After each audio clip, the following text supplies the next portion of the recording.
sana, mwanamke mkushi akamwambia Yesu, mbwa hula mabaki ya bwana wake. Mwanangu nyumbani mgonjwa sana, sema neno apone. Akamwambia Yesu mwenye uwezo, imani yako imekuponya, nenda nyumbani ukashuhudie. Mwenye mahitaji nenda kwa Yesu, na kwa imani utajibiwa. Imani yako imekuponya, nenda nyumbani ukashuhudie. Mwenye mahitaji nenda kwa Yesu, na kwa imani utajibiwa.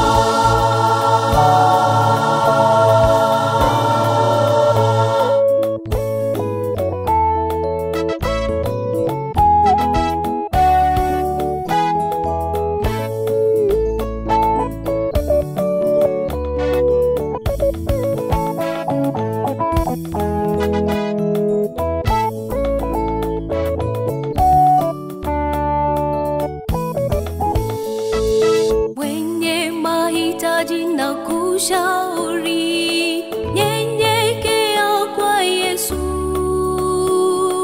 mpe nafasi Yesu, ajidhihirishe maishani mwako.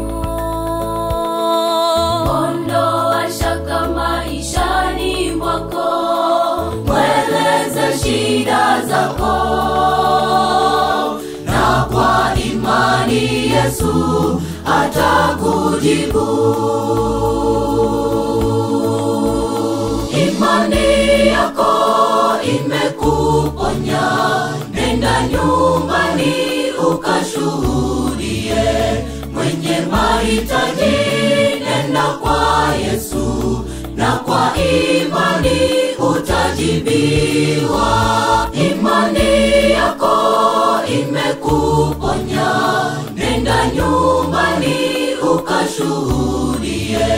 Mwenye mahitaji nenda kwa Yesu, na kwa imani utajibiwa. Jibiwa, jibiwa, utajibiwa. Jibiwa, jibiwa, utajibiwa. Mwenye mahitaji nenda kwa Yesu, na kwa imani utajibiwa. Jibiwa, jibiwa, utajibiwa. Jibiwa, jibiwa, utajibiwa. Mwenye mahitaji nenda kwa Yesu, na kwa imani utajibiwa. Jibiwa, jibiwa, utajibiwa. Jibiwa, jibiwa, utajibiwa. Mwenye mahitaji nenda kwa Yesu, na kwa imani utajibiwa.